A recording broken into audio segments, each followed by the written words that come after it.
Bonjour, je vous propose une vidéo sur le marché financier. Nous allons en voir les caractéristiques, le mode de fonctionnement et la façon d'y intervenir. Commençons par quelques définitions. Tout d'abord, un marché financier, qu'est-ce que c'est? C'est un marché qui permet d'échanger des titres, qu'il s'agisse d'actions, d'obligations ou de produits dérivés, en mettant en relation des émetteurs et des investisseurs. L'action, c'est un titre de propriété de l'entreprise qui confère en principe un droit à dividende et un droit de vote. Alors je dis en principe parce que les actions à dividende prioritaire sont dépourvues de droit de vote et par ailleurs, sous certaines conditions, les statuts de l'entreprise peuvent prévoir que certaines actions vont se voir conférer un droit de vote double. L'obligation, c'est un titre représentatif d'une dette d'une entreprise ou d'un État. Lorsque la France émet des obligations pour financer son déficit budgétaire, on dit qu'elle émet des OAT, des obligations assimilables du Trésor. L'équivalent aux États-Unis est le T-bond, comme Treasury Bond. Au Royaume-Uni, c'est le Gilt. Et en Allemagne, c'est le Bund. Un produit dérivé, c'est un titre dont le prix dépend ou est dérivé, d'où le terme, d'un autre actif appelé actif sous-jacent. Exemple de produits dérivés, les options, les calls et les puts, et les contrats à terme. Alors, je voudrais ajouter que les marchés sont organisés de telle sorte que les investisseurs aient une information financière de qualité et qu'ils puissent allouer de façon efficiente leurs ressources. Alors, quels sont les intervenants sur les marchés? Tout d'abord, des investisseurs qui placent leur argent en bourse dans une optique spéculative et acceptent donc de prendre des risques, qu'il s'agisse d'entreprises, de personnes physiques, de clubs d'investissement ou de gérants d'actifs.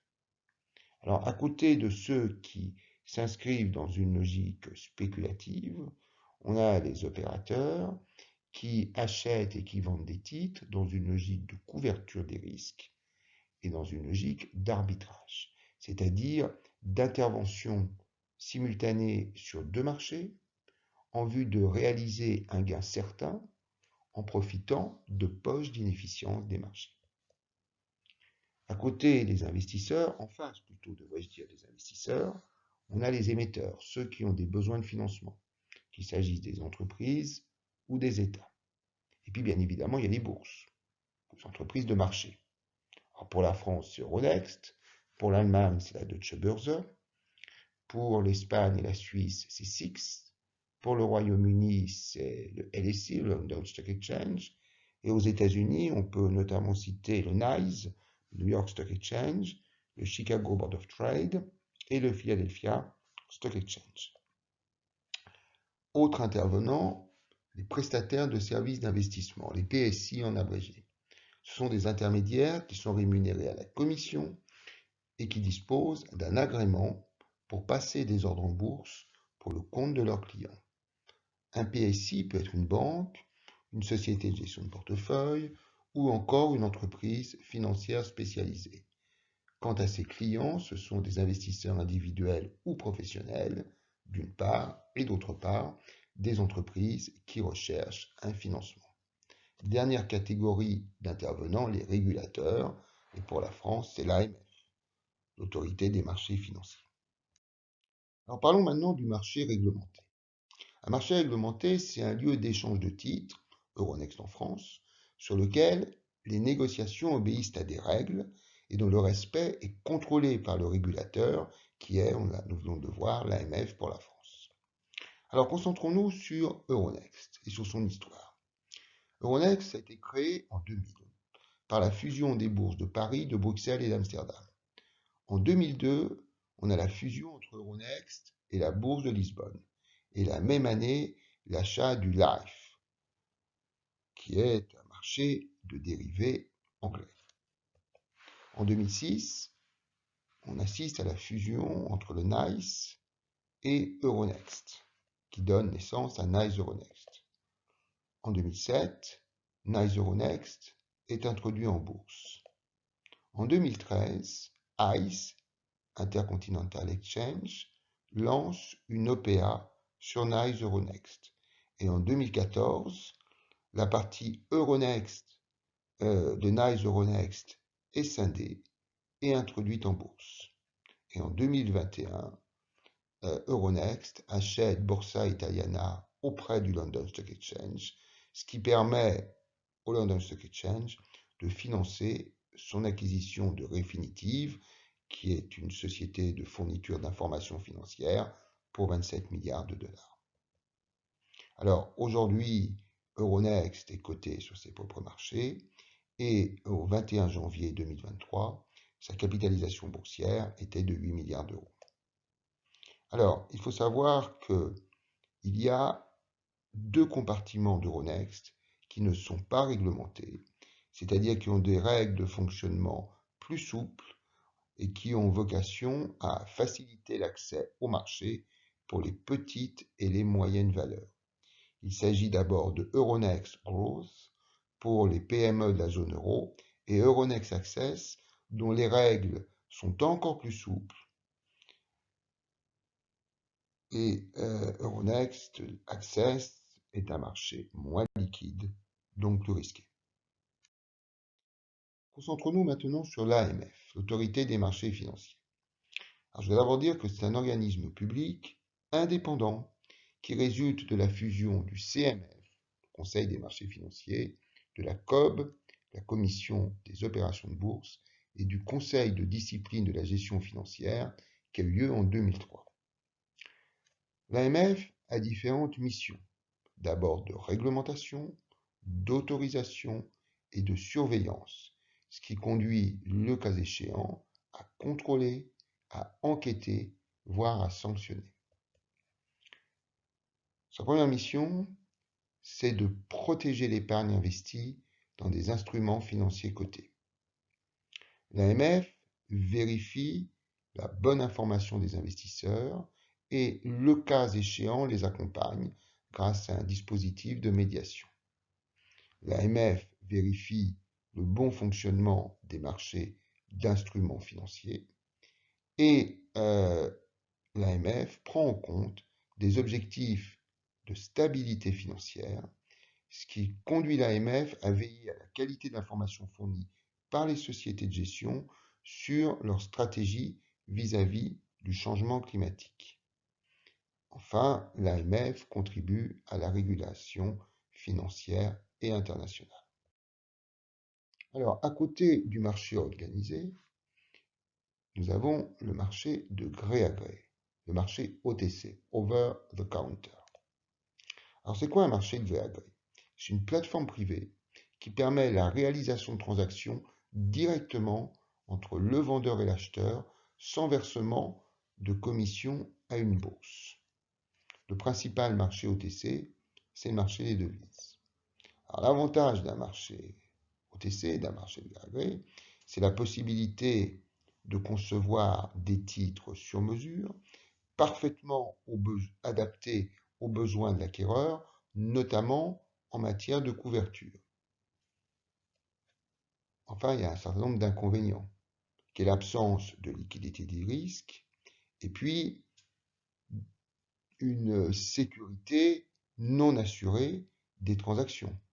Il y a notamment un risque de faillite de l'acheteur, donc de non-paiement du titre qui lui a été vendu, et un risque de faillite du vendeur qui peut se traduire par l'absence de livraison du produit qui a été vendu. Alors parlons maintenant de cotation des actions. Alors, on a d'abord ce qu'on appelle la cotation assistée en continu, CAC.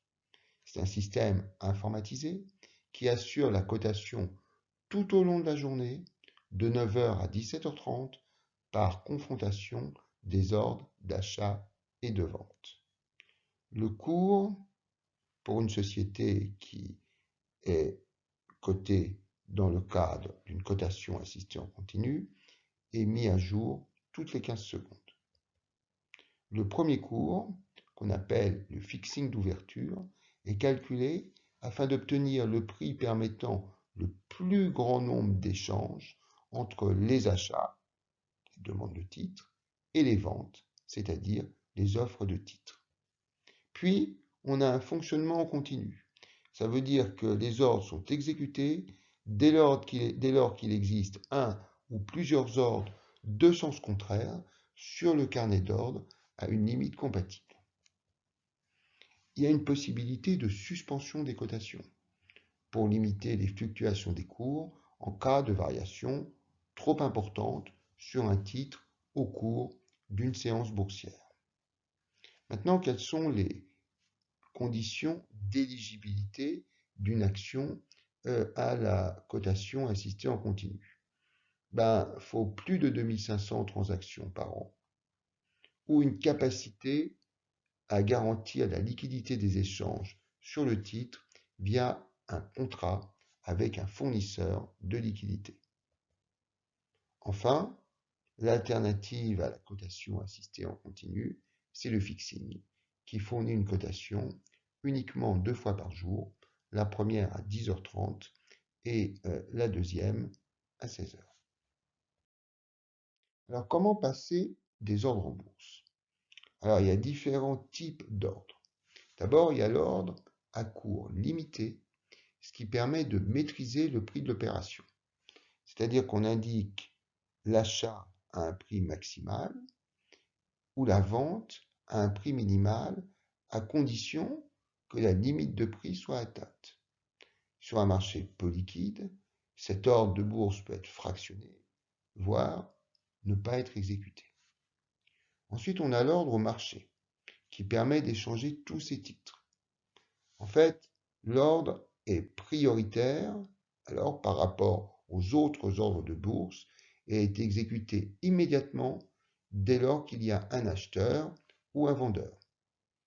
Donc, il permet d'acheter ou de vendre une quantité de titres sans condition de prix.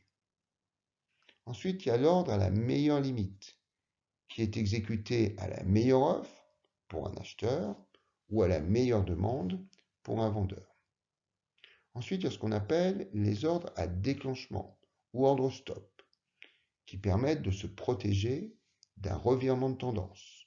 Alors, on distingue, on va le voir dans un instant, l'ordre à seuil de déclenchement et l'ordre à plage de déclenchement. Commençons par l'ordre à seuil de déclenchement. C'est généralement utilisé pour limiter les pertes. Ce que je veux dire, c'est que dans le cas d'un ordre de vente, la vente a lieu si le marché baisse au-dessous du seuil fixé par l'investisseur. Lorsque le seuil est atteint, eh bien, on a le déclenchement de l'ordre comme un ordre au marché, ce qui le rend prioritaire. À côté de ça, on a l'ordre à plage de déclenchement. Ça veut dire qu'on fixe une seconde limite, ou plutôt l'investisseur fixe une seconde limite en plus du seuil de déclenchement. Lorsque le seuil est atteint, le déclenchement donne lieu à un ordre à cours limité, ce qui peut conduire à une exécution partielle. Parlons maintenant du SRD. Le SRD, c'est le service à règlement différé qui permet donc de différer le dénouement d'une transaction à la fin du mois boursier, c'est-à-dire 4 jours de bourse avant la fin du mois calendaire. Le SRD, ça donne la possibilité aux spéculateurs à la baisse de vendre à découvert des titres qui en réalité lui sont prêtés par un intermédiaire financier, moyennant une commission. Donc si le titre qui a été vendu à découvert baisse effectivement, eh bien le vendeur va racheter le titre à un prix inférieur, et réaliser ainsi une plus-value. Alors, il y a une possibilité de prorogation de la position d'un mois sur l'autre sous réserve de l'accord de l'intermédiaire. Alors, ceci intervient lorsque la variation du cours est défavorable pour l'opérateur et dans ce cas, son compte est débité à hauteur de l'écart entre la position initiale et la position prorogée. Dernière chose, il y a possibilité pour l'AMF d'interdire la vente à découvert quand le marché est très clairement orienté à la baisse. C'était le cas notamment entre le 17 mars et le 18 mai 2020, au moment de l'effondrement du marché en réaction au confinement lié au Covid.